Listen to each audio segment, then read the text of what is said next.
Goeienaand en baie welkom, dit is die 27ste Mei en ek hoop dat het met almal goed gaan. Nou goed, ons gaan begin vanaand met 'n reeks uit die rigters uit, en verskillende rigters, en vanaand die eerste rigter Otniel, wat ons in Rigters 3 van lees, maar voordat ons daaroor saam dink, kom ons bid net saam. Ons getroue hemelse God en Vader, ons kan U grootheid nie beskryf nie, ons kan dit nie omvat in een sin nie. Ons kan net voor U diep neerbuig in aanbidding en lofprysing en in kleinheid en nederigheid, omdat U ons Here en ons God is, maar saam met dit ook Here innige dankbaarheid, dat ons kan weet dat die almagtige skepper van hemel en aarde is ons God, is ons Here, is ons Vader. En daarom vanaand wil ons ook weer vanuit die woord leer, en daarom bid ons, o Vader, dat U self deur U Gees ons mag lei, en ons vra dit om Christus ontwil. Amen. Nou goed, Otniel, lees gerus saam met my Rigters 3, van vers 7 tot en met 11. Die Israeliete het gedoen wat verkeerd is in die oë van die Here.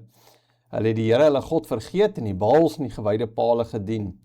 Toe het die Here kwaad geword vir die Israeliete.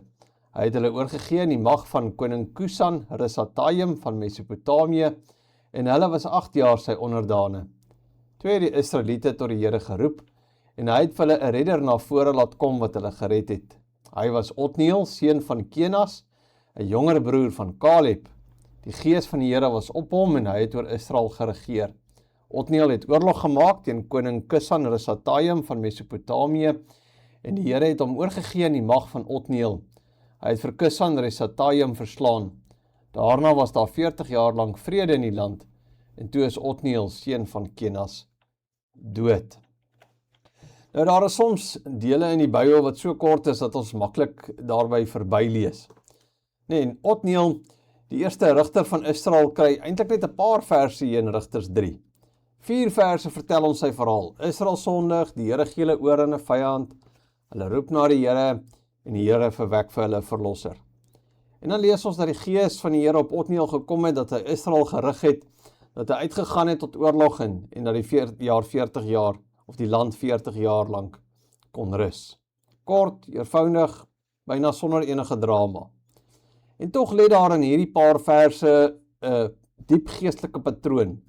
Dis eintlik nie net die verhaal van Otniel, dit is die begin van 'n hele reeks verhale van mense in rigters. Dit is die hartseer verhaal van Israel se herhaalde afval, God se heilige tug, sy genadige verlossing, en die vermoë of die mens se onvermoë om getrou te bly. En uiteindelik wys dit verby Otniel, verby Gideon, Deborah, Jefta, Samson, na die een wat nie net 'n tydelike rus bring nie, maar ewige rus, Jesus Christus, die groot en die finale rigterkoning. Die boek Rigters speel eintlik af in 'n moeilike oorgangstyd. Joshua is dood. Die groot leier wat Israel die beloofde land laat inneem het, hy is nie meer daar nie. Israel, die volk is nou wel in Kanaan, maar die verowering van die land is nie afgehandel nie.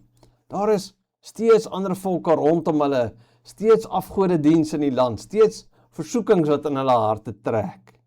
En die volk is geroep om alleen aan die Here te behoort, om sy verbond te hou, om nie die gode van nasies te dien nie.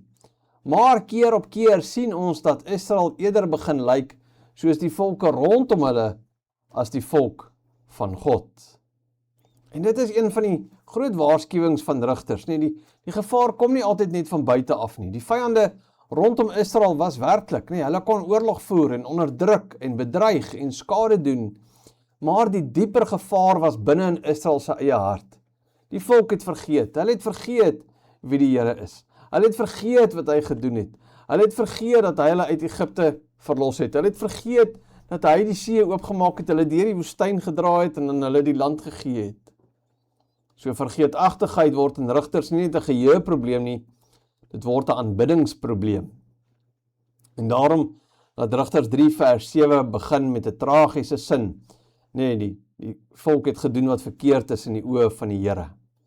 En hierdie woorde is herhaaldelik soos 'n refrein in die boek. Die volk doen wat verkeerd is. Hulle dien die Baals en die Asheras. Hulle draai weg van die Here, die God van hulle vaders. Hulle aanbid die gode van die volke rondom hulle. Nou dit is belangrik om raak te sien dat sonde hier eintlik beskryf word as iets wat verkeerd is in die oë van die Here. So die maatstaf is nie wat Israel normaal vind nie. Dit is nie wat die kultuur aanvaar nie. Dit is nie wat die mense rondom hulle doen nie. Die vraag is, hoe lyk dit wat hulle doen in die oë van die Here? En dit is 'n vraag wat ook vandag nog deur ons harte moet sny. Nee, ons leef ook in 'n wêreld waarin dit gemaklik is om gewoon te raak aan wat almal doen en almal sê en almal goed praat. Maar die volk van God leef voor die aangesig van die Here. Ons lewe word gemeet aan sy waarheid en sy heiligheid en sy woord. So, die sonde van Israel was nie bloot dat hulle 'n paar verkeerde keuses gemaak het nie. Hulle het die Here verlaat. Hulle het ander gode gedien. Hulle liefde het verskuif. Hulle vertroue het verskuif. Hulle aanbidding het verskuif. En wanneer jou aanbidding skuif, skuif alles, nee, want wat jy aanbid vorm jou, wat jy liefhet, lei jou, wat jy vertrou, regeer jou. En daarom kom die Here se tug. Ons lees dat die toorn van die Here teen Israel ontvlam het en dat hy hulle oorgegee het in die hand van Kusan-Risataim, die koning van Mesopotamië. En 8 jaar lank is Israel onder hierdie vreemde koning, 8 jaar van druk, nee, 8 jaar van onderwerping, waar hulle die vrug van hulle afgoderry moet proe. Want die Here se tug is nie 'n willekeurige ding, is nie 'n woede-uitbarsting van 'n onbeheerste godheid nie. Nee, dis die heilige reaksie van die verbondsgod wat sy volk so liefhet, dat hy nie wil hê dat hulle self aan sonde moet oorgee wat op niks uitloop nie.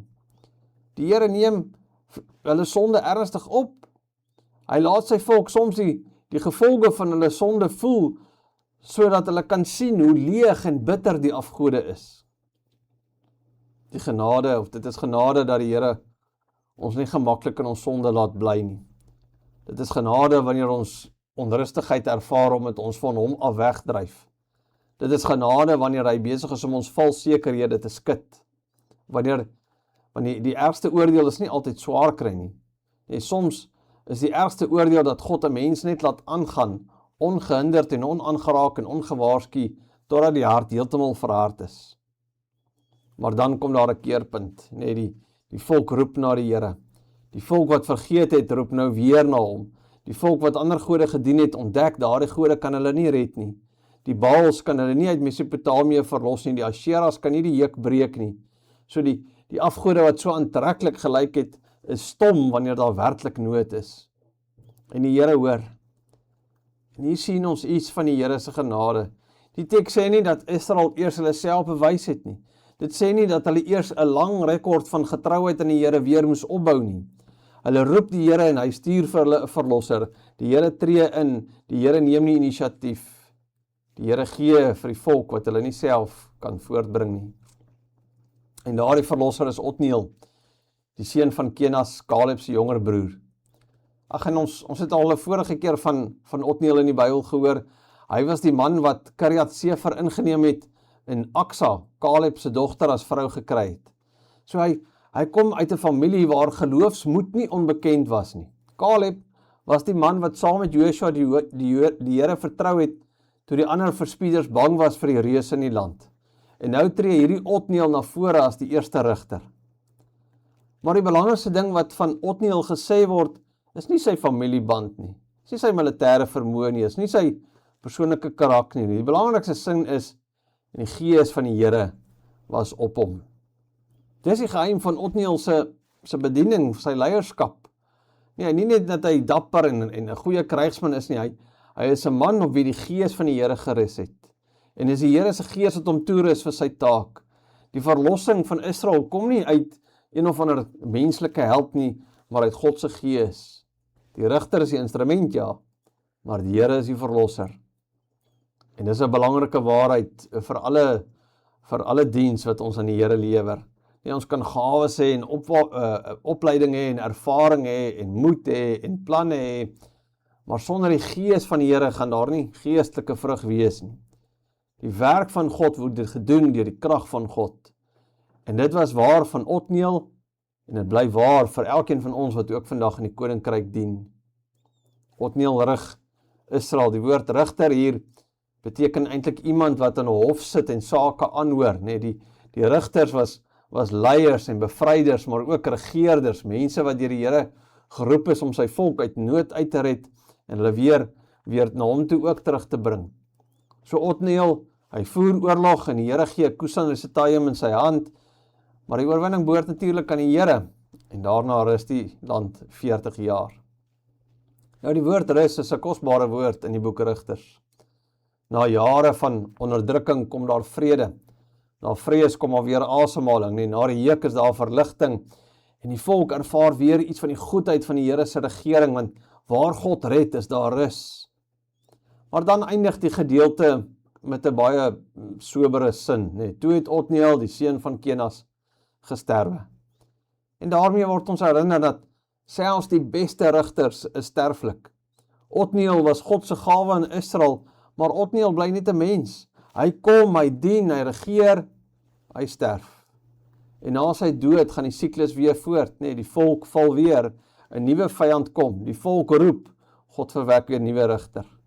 En dis die hartseer ritme van die boek Rigters, sonde, onderdrukking, roep, verlossing, rus.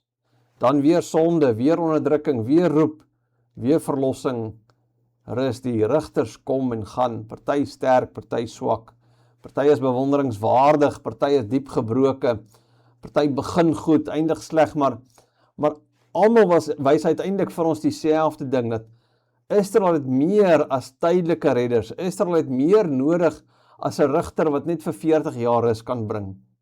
Israel het 'n verlosser nodig wat die hart kan kom verander, want die diepste probleem is nie Kushan-Rishatayim van Mesopotamië nie, dis nie Moab of Midian of die Filistyne of die Kanaaniete nie, die diepste probleem is hierdie harte van ons wat afgode fabrieke is. Die Here kan die volk verlos, maar hulle keer maar weer terug na die afgode. Hulle kan rus in die land hê en tog onrus in hulle siele dra. Hulle kan 'n rigter hê wat oor hulle regeer, maar steeds nie die Here lief hê met hulle hele hart nie.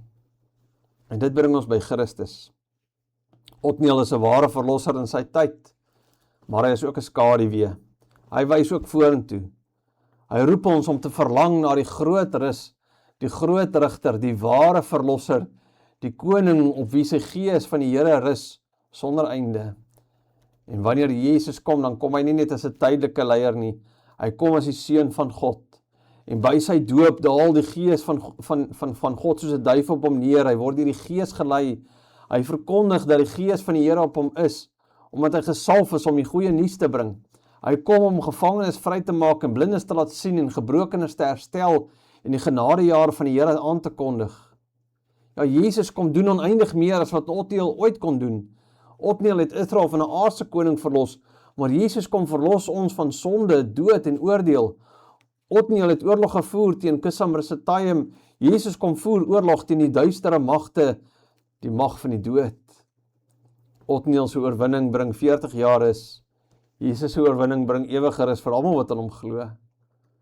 Otniel het gesterf en Israel het maar weer geval. Jesus het gesterf, maar hy het opgestaan. En hy leef vir ewig en sy regering het net eenvoudig nie einde nie. Sy koninkryk wankel nie. Hy is nie 'n rigter wat kom en gaan nie, hy is die ewige koning. Hy sit aan die regterhand van die Vader. En daarom eindig die verhaal van Otniel nie net met bewondering vir 'n ou geloofsheld nie. Dit eindig met aanbidding van Christus. Otniel leer ons dat God genadig is om verlossers te stuur wanneer sy volk roep. Maar Otniel leer ons ook dat elke menslike verlosser maar beperk is. Die beste aardse leier kan nie die hart permanent genees nie. Die beste tydelike rus kan nie die ewige rus vervang nie. Die beste rigter wys uiteindelik na die groot rigter. En daarom wat hierdie gedeelte ons ook roep tot selfondersoek. Nee, watter afgode ruk in ons harte? Waar het ons gewoond geraak aan die dinge wat verkeerd is in die oë van die Here? Waar het ons vergeet? Het ons begin om iets anders te vertrou as ons Here? Afgode van vandag dra nie altyd name soos Baal en Asherah nie. Nee, dit kan 'n klomp ander dinge wees, sukses of beheer of gemak of erkenning, ag noem maar op. Afgod is tog enigiets wat in die plek van die Here staan. Maar die gedeelte roep ons nie net op om bietjie na binne te kyk nie, dit roep ons ook op om te roep, dat ons is die Here sin. Dit roep ons terug na die pad van genade, dit roep ons op om die Here te roep, nie uit eie krag nie, nie op eie planne staat te maak nie, nie die stom afgode nie, maar die Here wat hoor. Ja, en wanneer ons roep, vind ons baie meer as 'n Otniel. Ons vind Christus. Ons vind die een op wie die Gees rus. Ons vind die een wat nie net ons regeer van buite af nie, maar deur sy Gees in ons woon. Ons vind die een wat nie net uit nood red nie, maar ons harte nuut maak. Ons vind die een wat ons leer om die Vader lief te hê, van ons afgode weg te draai, keer op keer, wat ons bring in die rus van ons Here. Ja, so mag die verhaal van Otniel ons dankbaar maak vir God se genade in die verlede. Mag dit ons wakker maak vir die gevaar van geestelike vergeetachtigheid. En mag dit ons laat verlang na die volheid van Christus se regering. Rigters het gekom en gegaan en ons gaan dit sien in ons reeks. Hulle deur die Gees van die Here het hulle gedien, regeer en verlos. Maar hulle rus was tydelik. En die volk het maar net weer afgedwaal. En daarom wat ons in Jesus Christus rus. Want ons weet, hy regeer in ewigheid, hy verlos volkome, hy sterf, staan op en leef vir altyd. En onder sy heerskappy ontvang ons nie net 'n 40 jaar is nie, maar 'n ewige, volkome rus. Amen. Kom ons bid. Dankie Here dat ons nie rond hoef te soek na iemand om ons te kom lei nie. Maar dat ons kan weet dat in Christus het ons volkome vrede, genade en verlossing gevind. Deur Christus is ons u kinders en het ons niks en niemand anders nodig nie. Wil U ons deur u Gees ook leer en lei om nie geestelike vergeetachtigheid te hê nie, maar vashou aan u Seun en dit wat hy vir ons kom doen het. Vashou aan u, die afgode weg te keer, sodat ons net kan weet daar is niemand soos u nie. U alleen is al wat ons nodig het. Amen. Baie dankie. Ek hoop julle het 'n pragtige aand en 'n wonderlike week verder. Groetnis.